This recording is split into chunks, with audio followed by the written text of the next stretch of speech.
हमरे दिलवा में तोहर घर बाटे,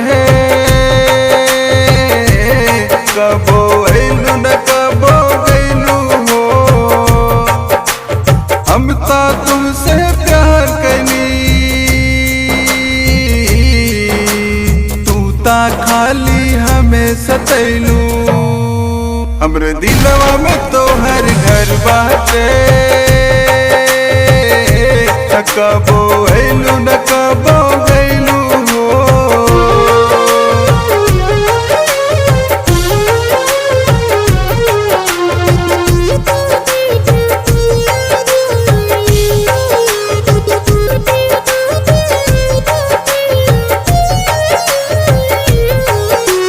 बोला का करी तोहरा पे मरी, प्यार हम करी ले कैले विदा। दिलवा के बात आज तोह से कहब, रोका जिन जान हमें कहिले विदा।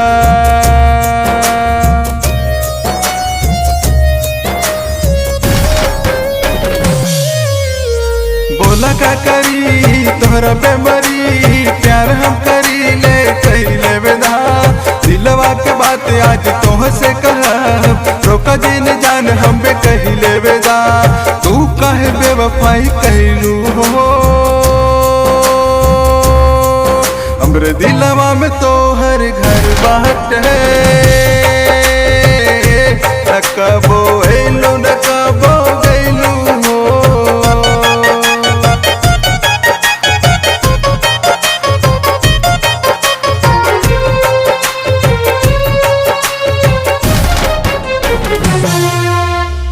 दिल बाड़ू तू, जान बाड़ू तू, जिंदगी के हमरे अरमान बाड़ू तू नाही बुझेलू ए हमार जान, हमरे घरवा दुआरवा के शान बाड़ू तू।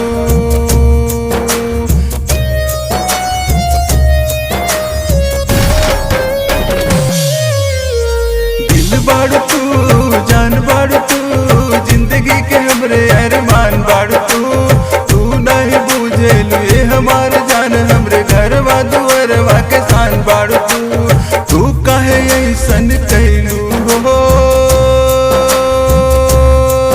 हमरे दिलवा में तोहर घर बाटे, कबो अइलू न कबो गइलू हो। हम ता तुमसे प्यार कनी, तू ता खाली हमें सतैलू। हमरे दिलवा में तोहर घर बाटे, कबो